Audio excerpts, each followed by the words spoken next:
Shabbat Shalom à tous, Paracha Vayeler. Donc la Paracha, pour résumer, nous parle donc du dernier jour de Moshe Rabbeinu qui est alors âgé de 120 ans, donc qui ne peut pas sortir en Eretz Israël pour les raisons qu'on connaît, et donc qui va donner la direction du peuple à Yoshua. On va aussi parler de la Shemitah, où les hommes et les femmes vont se rassembler à Jérusalem pour écouter le roi, qui va leur lire des passages de Torah. Et enfin, Vayeler va s'achever avec la prédiction donc, que le peuple d'Israël va se détourner de Dieu, de son alliance, mais que la Torah ne sera jamais oubliée, que le cantique de la Paracha Haazinu ne sera jamais oublié. On va alors, à l'aide du Dvar Torah de Rav Dinovitch, le 1er septembre 2010, qui s'intitule « Avons-nous le libre arbitre ?» On va s'intéresser à la fin de la Paracha Vayeler, à partir du verset 15 du chapitre 31, et on va se poser plusieurs questions. Tout d'abord, Hachem donc va apparaître, va dire à Moshe, et il va lui dire, vois, tu vas te reposer avec tes ancêtres, et ce peuple va se lever et s'égarer en suivant les dieux des étrangers, du pays au sein duquel il entre, et il m'abandonnera et annulera mon alliance que j'ai scellée avec lui. La question qu'on aimerait se poser, déjà par rapport au libre arbitre. On voit là que Dieu affirme que le peuple va fauter, alors que d'habitude, il dit, le peuple, tu as le choix entre la vie et la mort, entre la bénédiction et la malédiction, tu choisiras la vie, tu choisiras le bien. Donc on parle bien ici du libre arbitre. Tandis qu'ici il dit à Moshe, le peuple va fauter encore une fois après ta mort. Première question. Deuxième question, Moshe après tout ce qu'il a fait pour le peuple d'Israël, est-ce que c'est ça qu'il aimerait entendre quelques heures avant sa mort, que son peuple va encore fauter?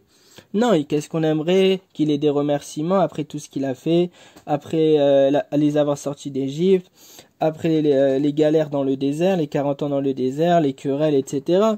Pourquoi est-ce que Dieu vient et lui dire ton peuple va fauter et c'est sûr, c'est écrit.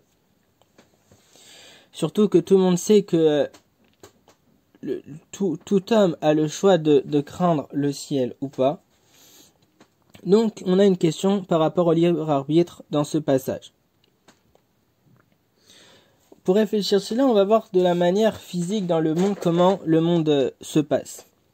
Si je veux créer un arbre, si je veux planter des tomates, si je veux avoir des tomates, qu'est-ce que je dois faire? Je dois planter une graine. La graine, elle va alors pourrir. Et quelques semaines après, quelques mois, années après, il y a un arbre qui va pousser, ou bien j'aurai mes petites tomates, une tomate cerise. C'est le processus du monde. On aurait pu penser que lorsque la graine pourrit, c'est quelque chose de mal, enfin c'est même quelque chose de mal, ça pourrit. Mais en fin de compte, derrière, il y a quelque chose de plus fort qui en sort. Il y a... De même, on peut voir dans la Torah que Dieu il a créé un monde, que ce qu'il a détruit parce que la lumière elle était trop forte, et que grâce au entre guillemets détritus de ce monde, il a créé le monde qu'on connaît.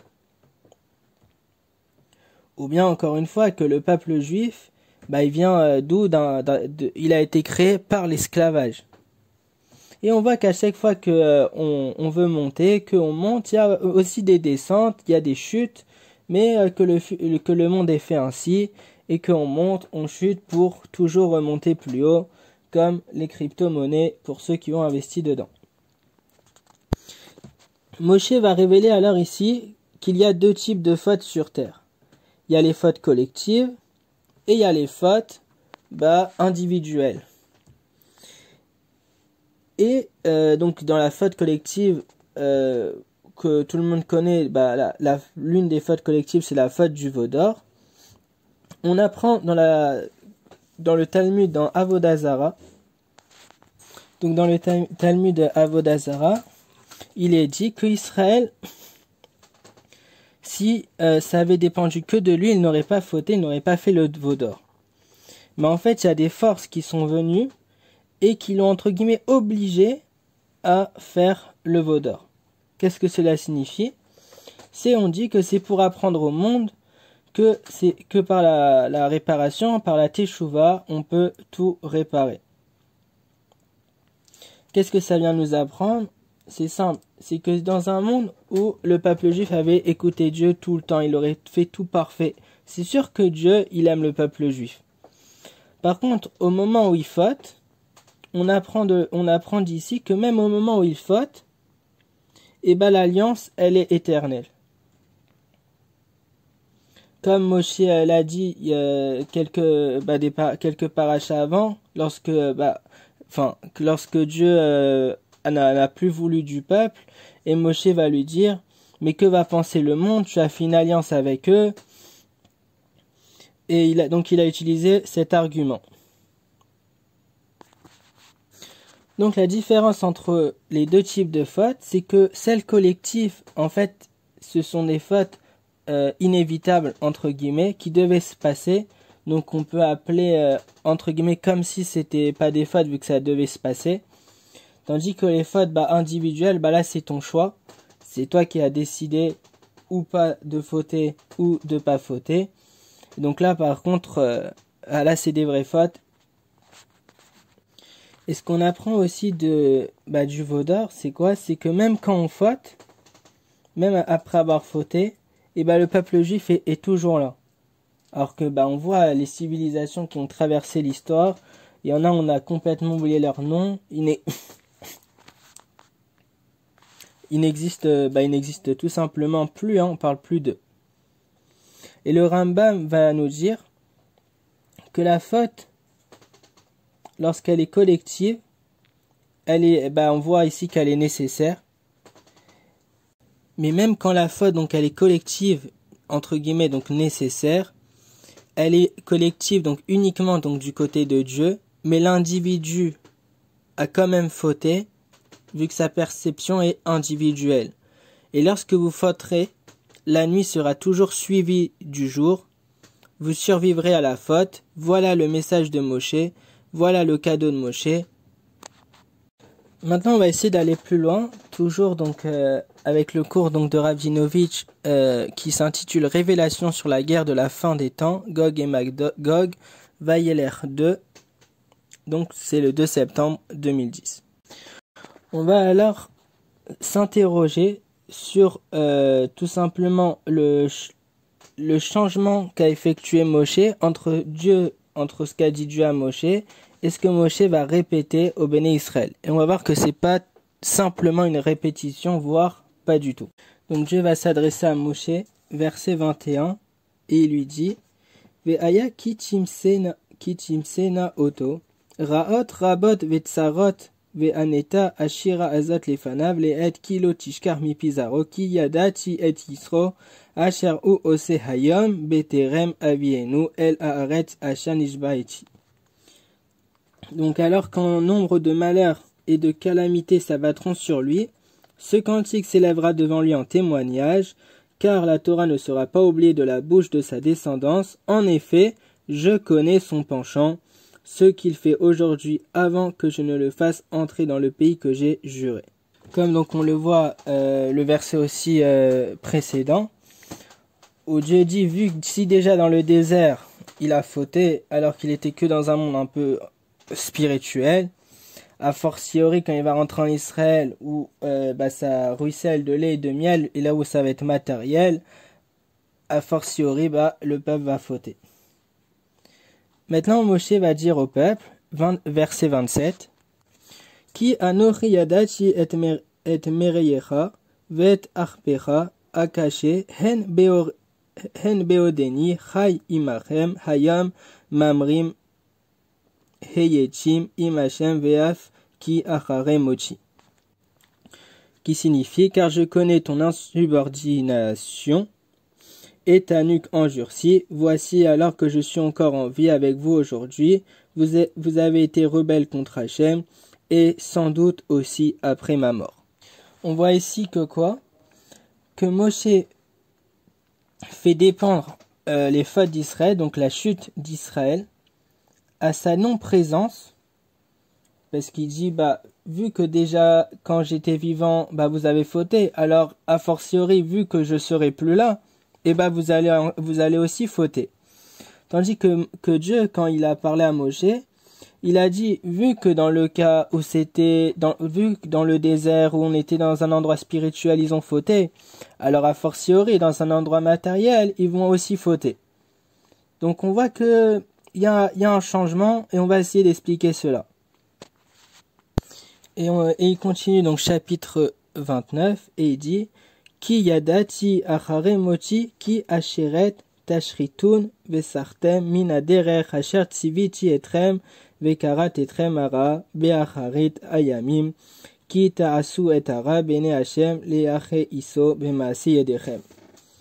Donc qui signifie, car je sais qu'après ma mort, vous vous corromprez assurément, vous vous détournerez de la voie que je vous ai ordonnée, et le malheur s'abattra sur vous à la fin des jours, si vous faites ce qui est mal aux yeux de Dieu, pour l'irriter par l'œuvre de vos mains.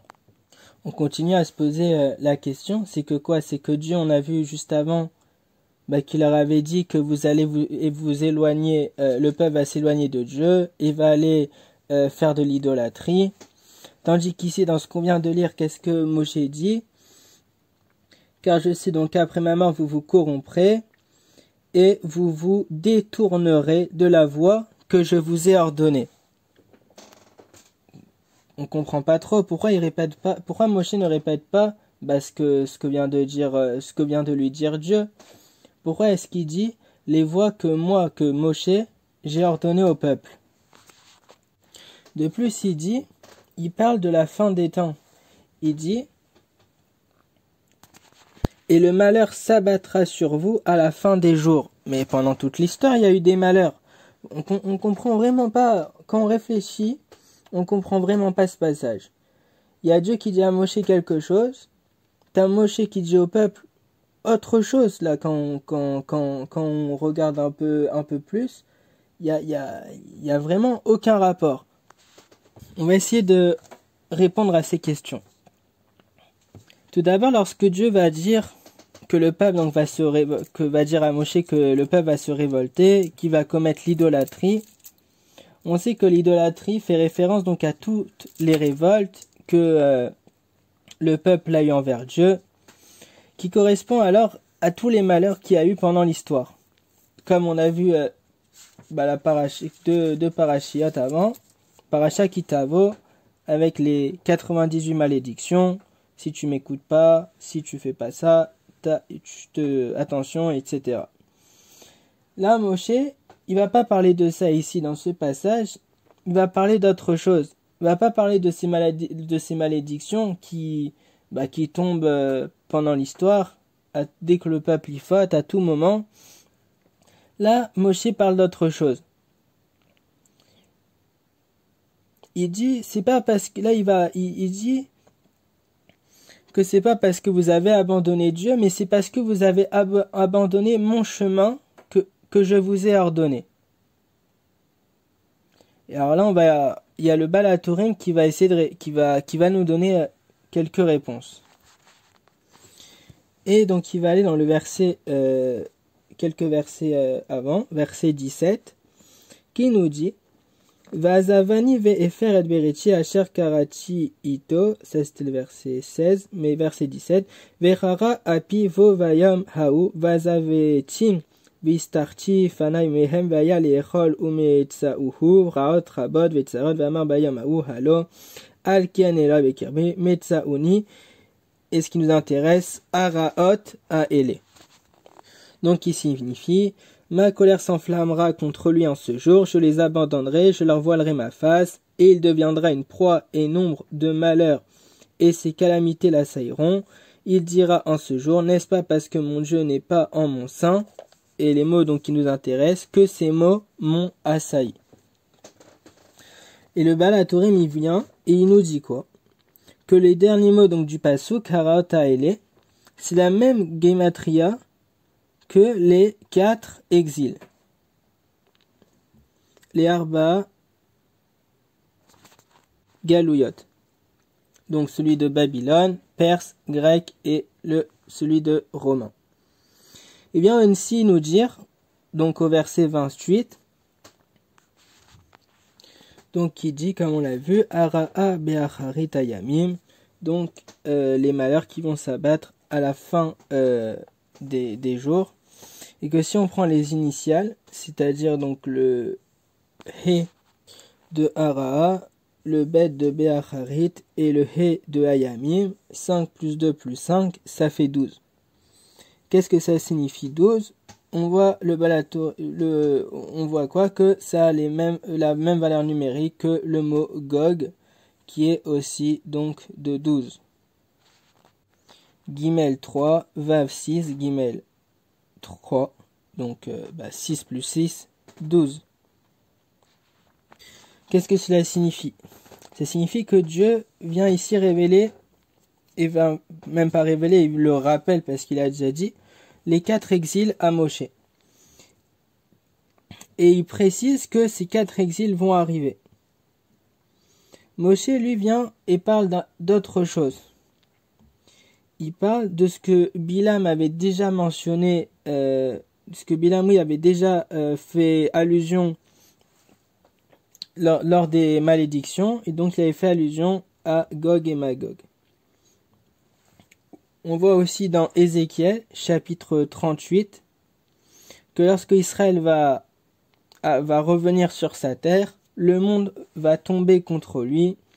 Le monde va tomber contre lui. Ou bien le Talmud va donner comme exemple, il dit c'est un homme qui fut un lion, et il se retrouve alors devant un ours. L'ours va lui faire oublier le lion. Quand il réussit à s'enfuir de l'ours, il tombe devant un loup. Et loup, ça va lui faire oublier et le lion et l'ours. Et après, il va tomber contre le serpent. Et à la fin, il va tomber contre Gog. Et là, il va oublier les 4 exils. Tellement ça lui fait peur. À chaque fois, il oublie le précédent de pire en pire.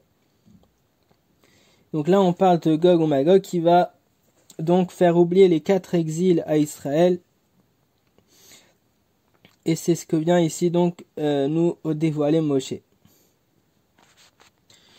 Moshe vient aussi nous dévoiler que lorsqu'il dit que vous n'allez pas écouter mon chemin, c'est quoi un chemin dans la vie? Un chemin, c'est on est à un endroit et on veut aller à un autre endroit. C'est quelque chose qui nous amène, qui nous permet d'arriver à notre destination. Donc comme Moshe dit, parce que vous n'allez pas écouter mon chemin, c'est quoi? C'est lorsque vous n'allez pas écouter ma voix, c'est-à-dire en fait, on parle alors des maîtres de la Torah. Lorsque vous allez vouloir tout seul comprendre la Torah sans passer par donc par les maîtres, par les rabbins, et là, les malheurs vont arriver.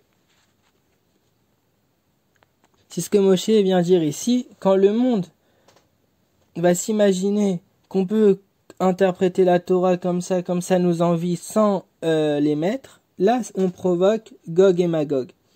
D'ailleurs c'est un jeu de mots, halakha, que ça veut dire loi, mais ça veut dire aussi aller, le terme donc de chemin, qui permet donc, c'est une loi qui permet d'avancer et non de se limiter et de se figer comme une loi qu'on connaît, les lois françaises, voilà, c'est qui fige, qui bloque, tandis que là c'est aller, c'est le terme d'aller, d'avancer. Celui qui dit qu'il croit en la Torah mais qu'il ne croit pas en la parole des maîtres, quand on réfléchit, c'est un peu un détraqué tout simplement. On ne sait pas ce qui se passe dans sa tête. D'ailleurs on le voit avec la fin de l'exil de Édom, qui est le refus de s'attacher qui est ce refus de s'attacher à la terre d'Israël. C'est comme quelqu'un qui va à l'hôpital et qui dit au docteur, ne vous inquiétez pas, je vais ouvrir la trousse à pharmacie, je vais ouvrir la boîte, l'armoire à médicaments et je vais me servir. Quelques heures après, tu le vois, il est mort. Donc il faut savoir et connaître les lois pour après l'enseigner aux autres. Et non pas tout seul s'inventer des lois. Et le Baal HaTurim, il nous dit que sur le mot Vekarat, on le voit 2 fois seulement dans la Torah. Une fois ici, et une fois lorsque l'ange va voir, on dit que c'est l'ange Gabriel, il va voir donc Agar lorsque lorsque Abraham il a rejeté Agar, et il va lui dire donc que tu auras un fils et que celui-ci va s'appeler Ishmaël. Qu'est-ce que cela signifie? Qu'est-ce que cela nous révèle? Qu'à la fin on ne sera pas seulement dans l'exil de Édom, mais que dans Édom il y aura aussi Ishmaël grâce au mot Vekarat.